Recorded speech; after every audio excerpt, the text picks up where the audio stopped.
imagine the experience that would be created within you if there was 12 people around here all repeating the same words, chanting the same thing, completely absorbed in the beliefs and rituals of the actual leaders of the SS.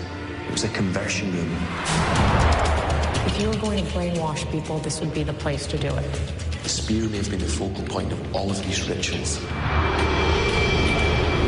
Remember the design of the castle, like a triangle. Right. The whole castle geometry is allegorical of the lance itself, and if the spear was taken to this castle, this is the only place it would have been installed. When we look closer at this room, you can see, although there's seats here now at the 12 stations, look at the adjustments that have been made in the wall. These bricks have been set in here, and there's modern cement right here. See the gaps in between? It's like the whole room has been designed to receive the artifacts that Kirsten told us about. You know, these could have been shrines. There could have been alcoves in these walls, possibly to house the artifacts that they scoured the world gathering together. Possibly the lance was here, but it's moved on. Let's just think the story through. We know Hitler, he took the lance. And we know that some years later, General Patton from America seized the lance. It was returned back to the Hofburg Museum in Vienna. Kirsten told us there's a legend about a duplicate lance. What if Patton discovered both the original lance and Hitler's duplicate? Consider that Hitler committed suicide only 3 hours after the Americans found the spear. Why would he have killed himself if they only found the fake? What if they found the real spear as well? That would explain why Hitler took his own life. He would have realized the game was up. Patton, he knew the power of the lance. He believed in the power of the lance. Patton wasn't just interested in the lance. He commissioned historians to compile the history of the lance. He would have wanted to keep the true lance and returned the duplicate to the Hofburg Museum. If the Americans came across the real lance, there's no way they're going to leave that here in Germany for the next dictator to rise. They would have had that so quick out of Europe, it would have left dust in its trail. The spear that pierced the Christ's side could be in America today. And if it is, I know who we need to talk to. Let's go.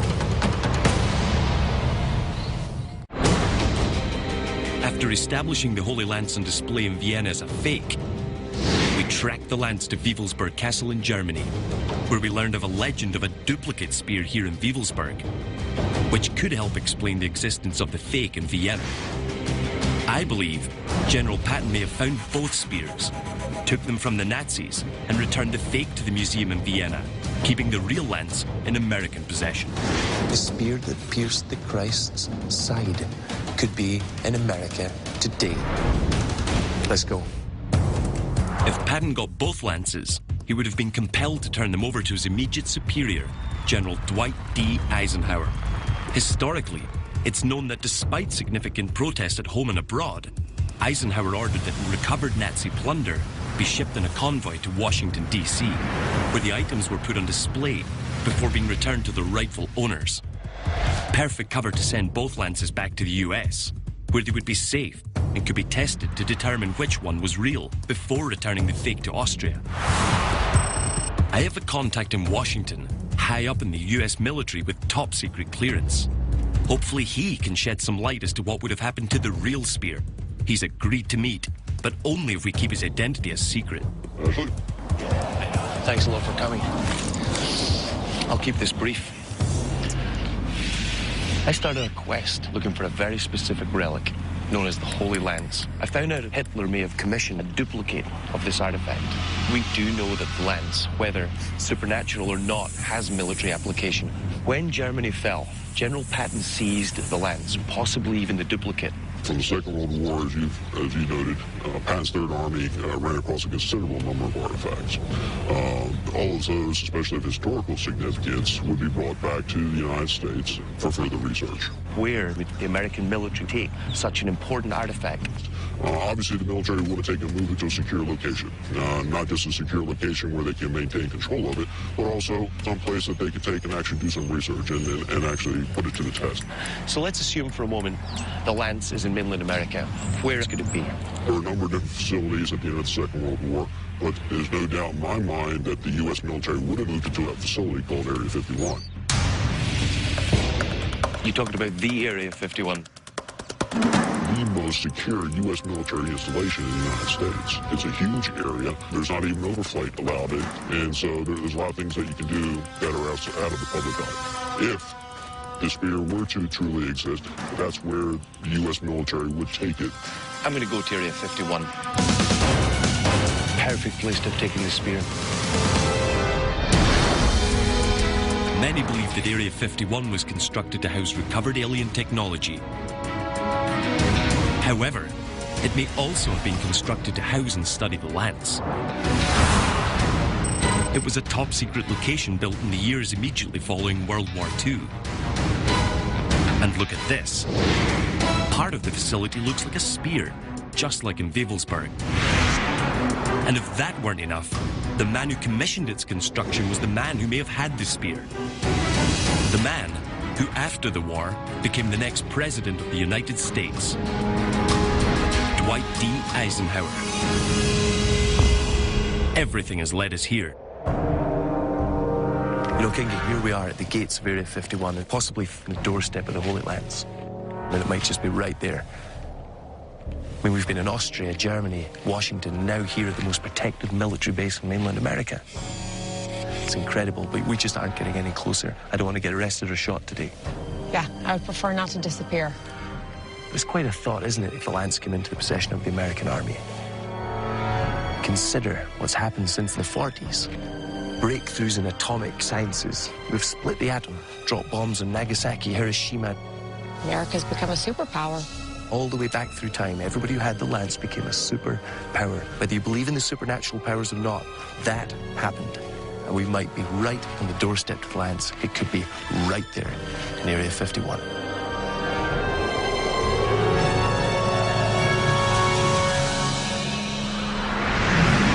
It's been said, with great power comes great responsibility.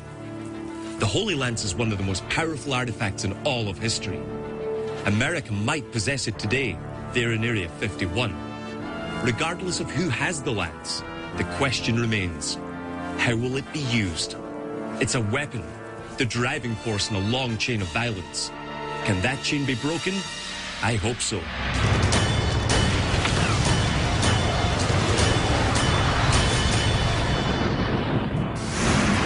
When Spanish commander Francisco Pizarro landed in Peru to conquer the country, he was looking for more than mere victory. He was looking for the Incans' most prized possession, a disc of gold, said to control earthquakes, heal the sick, and even stop time. A priceless treasure so powerful, its whereabouts are still whispered about across South America. An artifact known as the Golden Sun Disk. According to legend, the sun disk was a gift from the Incan creator god, Viracocha. It was said to be 3 feet wide and spun from an extremely rare translucent gold. The Incans centered their entire culture on the disc and kept it in their capital city of Cusco, Peru, inside the Coricancha temple. The temple was oriented to the northwest, the Incans' sacred alignment, allowing the disc to be hit with the sun's rays and receive its power for the maximum amount of time. The Incans believed the disc had the ability to heal. Even the most serious wounds or illnesses would be wiped clean by its power. But its most awesome power was the ability to create and direct earthquakes. In 1532, Spanish conquistadors invaded Peru seeking conquest and gold. Eventually, they made their way to Cusco, where they sacked the city and destroyed the Coricancha temple. The sun disk vanished. Many believe the Spaniards seized the sun disk and melted it down. However, it's well known the Spanish kept meticulous records of their acquisitions, and there's no mention of a 3-foot disc of gold. Could it be that the Spanish never got their hands on the disc? If so, it could still be out there, waiting to be found. And I think I know where to begin looking.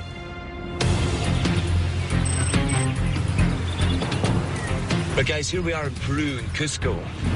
And we're searching for the Golden Sun Disk, which is a hugely important artifact to the ancient Incan tribes. This church was built on the site of the Coricancha temple, where the Incas kept the sun disk. And that's the first clue.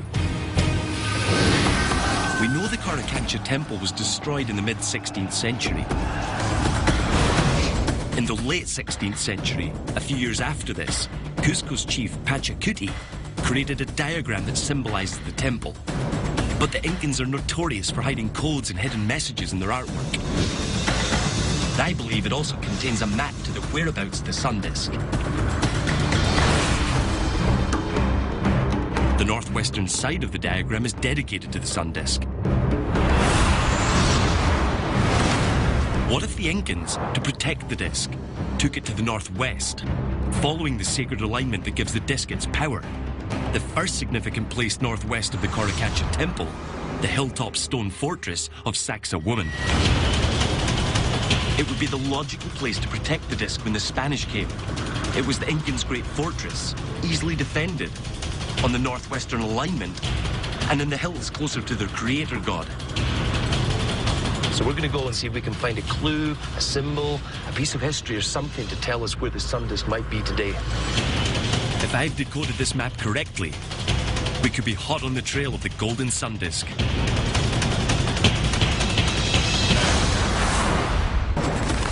I'm on the trail of the legendary Incan golden sun disk, said to be kept here in the city of Cusco until the 16th century. Following what I believe to be a coded map, I'm headed northwest of the city to look for clues at the massive fortress of Saxa Woman.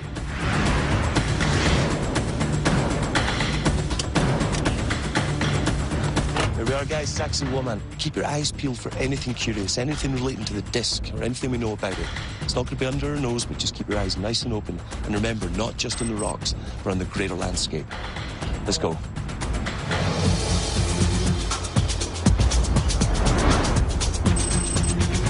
This place is a marvel. This was a fortress with a commanding view. But there are signs it was much more.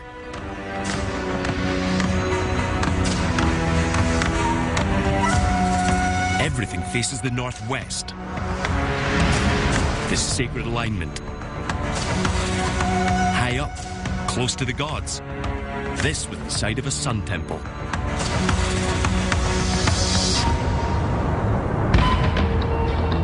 I'm not seeing anything that relates to the sun disk.